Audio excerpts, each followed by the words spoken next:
এরপর আসি 3 নাম্বার অধ্যায়, সেটা হচ্ছে বায়ুমণ্ডল। বায়ুমণ্ডল থেকে 4টা প্রশ্ন যদি করতে পারো, 5 নাম্বারের একটা আসবেই। মানে আসবেই, তাতে তোমাদের টেস্টের পরীক্ষা হোক কি ফাইনাল হোক। 1 নাম্বার প্রশ্ন, সমুদ্র স্রোত সৃষ্টির কারণ। সমুদ্র স্রোত সৃষ্টির কারণ।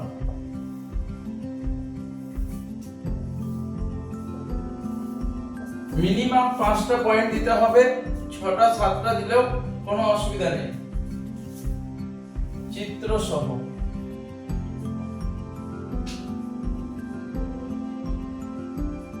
লেখাটা একটু বোঝা যাচ্ছিল না। 2 নাম্বার প্রশ্ন, জোয়ার ভাটা সৃষ্টির কারণ। জোয়ার ভাটা সৃষ্টির কারণ। এই প্রসঙ্গে বলে রাখি, ম্যাক্সিমাম ছাত্রছাত্রী 2টি পয়েন্ট দেয়, যে একটা চন্দ্র সূর্যের মিলিত আকর্ষণ, আর 2 নাম্বার হচ্ছে যে পৃথিবী যে ঘুরছে তার ফলে। এই 2টি কারণের জন্য জোয়ার ভাটা সৃষ্টি হয়। এটা করলে চলবে না, প্রত্যক্ষ কারণ এবং পরোক্ষ কারণ, মোট 2টো কারণকে তাদেরকে আবার ভাগ করতে হবে। মিনিমাম 5টা পয়েন্ট দেবে, তবে 5-এ 5 হবে, না হলে 3 3.5-এ আটকে যাবে।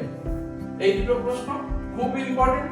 আর 3 নাম্বার প্রশ্ন, জোয়ার ভাটার ফলাফল বা প্রভাব। এই যে জোয়ার ভাটা হয় তার ফলাফল বা প্রভাব। আর একটা সমুদ্র স্রোত, সমুদ্র স্রোতের প্রভাব বা ফলাফল। সমুদ্র স্রোতের প্রভাব বা ফলাফল। এই 4টা প্রশ্ন যদি করতে পারো, মাধ্যমিকে আবার আরেকটি 5 নম্বরের প্রশ্ন কমন পাবে।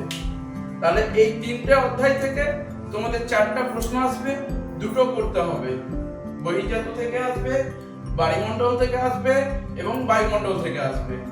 তা যাই হোক, আপাতত এটাই রইল প্রাকৃতিকের 5 নম্বরের প্রশ্ন। এরপরে আমরা অর্থনৈতিকটা দেখে নেব।